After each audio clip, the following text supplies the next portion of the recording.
Baik, Assalamualaikum warahmatullahi wabarakatuh, dan selamat pagi. Warahmatullahi. Yang terhormat Bapak Denny Permadi, Sarjana Pendidikan, selaku dosen pengampu mata kuliah Bahasa Indonesia dan rekan-rekan mahasiswa yang berbahagia. Puji syukur kita panjatkan kepada Tuhan Yang Maha Esa, yang telah memberikan nikmat dan hidayahnya kepada kita semuanya, sehingga kita bisa mengikuti presentasi pada pagi hari ini.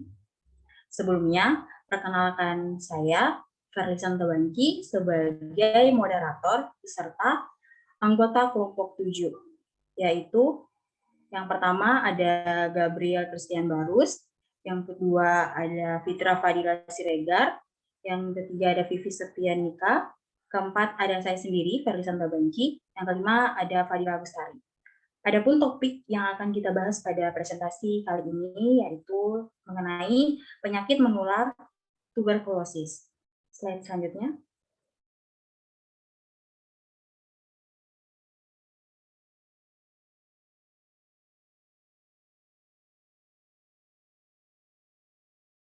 Next.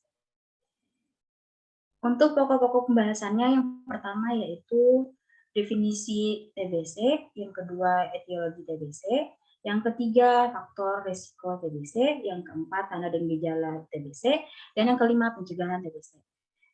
Untuk selanjutnya saya serahkan kepada pembawa materi pertama. Dipersilakan. Baik, terima kasih kepada rekan saya. Di sini sebelumnya saya akan memberikan sedikit informasi mengenai TBC. Jadi, apakah teman-teman tahu bahwa kita memperingati tanggal di mana ada tanggal tuberkulosis dunia atau World Tuberculosis Day, yaitu terletak pada tanggal 24 Maret, di mana tanggal itu kita memperingati Hari TBC sedunia. Nah, untuk teman-teman, apakah teman-teman tahu apa itu tuberkulosis? Nah, mari kita bahas di slide selanjutnya. Tuberkulosis merupakan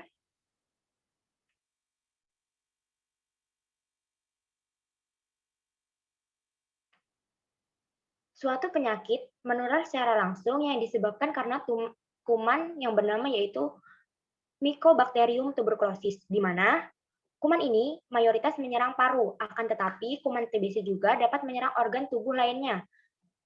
Nah, tuberkulosis adalah penyakit infeksius, yaitu penyakit menular, dapat berupa percikan ludah, atau dapat berupa sekret yang terciprat dari tubuh kita sehingga mengenai yang lain, itu dapat menularkan bakteri atau kuman tuberkulosis tersebut.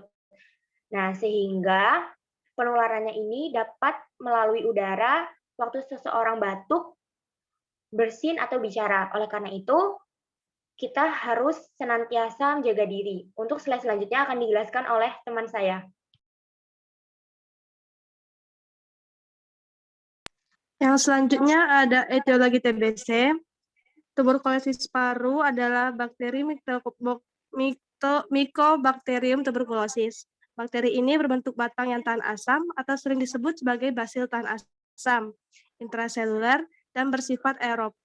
Basil ini berukuran 0,2 sampai 0,5 mikrometer dikali 2 sampai 4 mikrometer. Tidak berspora, non-motil, serta bersifat fakultatif. Dinding sel bakteri mengandung glikolipid rantai panjang bersifat mikolik, kaya akan asam, dan fosfolipoglikan. Kedua komponen ini memproteksi kuman terhadap serangan sel liposom, tubuh, dan juga dapat menahan zat pewarna fusin, serta pembilasan asam atau pewarna tahan asam. Droplet rata-rata berdiameter 1-5 mikrometer, yang dalam sekali batuk dapat menyemburkan 3.000 droplet terinfeksi, di mana sedikitnya 10 basil saja sudah mampu mengawali infeksi paru-paru.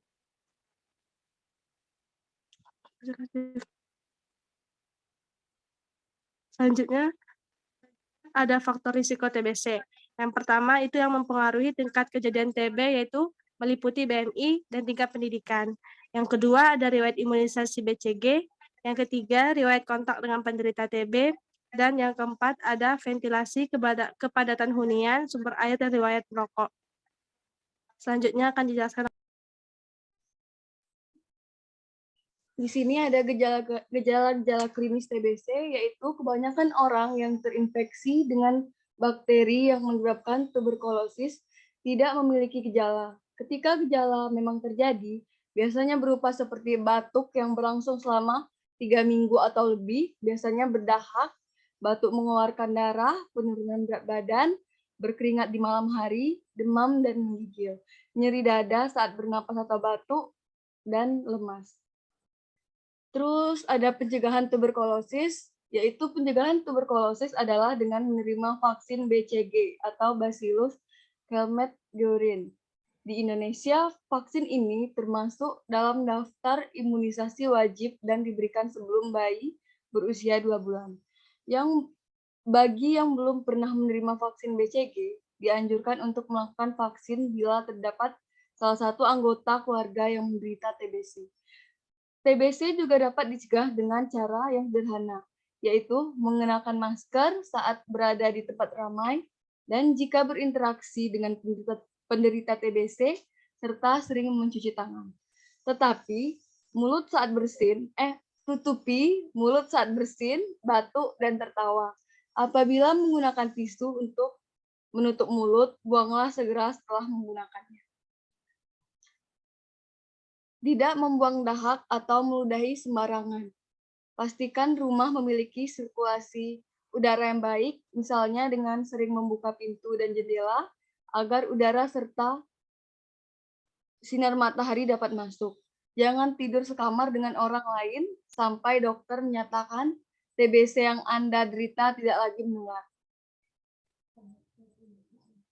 Kesimpulannya akan dibacakan oleh teman saya.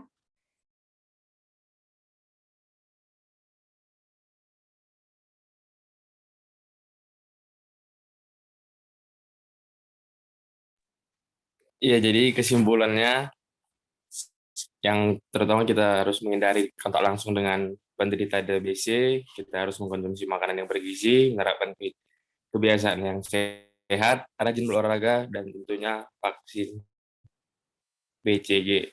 Saya kembalikan kepada moderator Ica. Baik, terima kasih untuk teman-teman sekalian yang sudah membawakan materi dengan begitu tegas dan jelas. Demikianlah presentasi kami pada saat pagi hari ini. Jika ada kesalahan dan kekurangan, mohon dimaafkan. Terima kasih. Terima kasih. Terima kasih. Terima kasih. Assalamualaikum warahmatullahi wabarakatuh.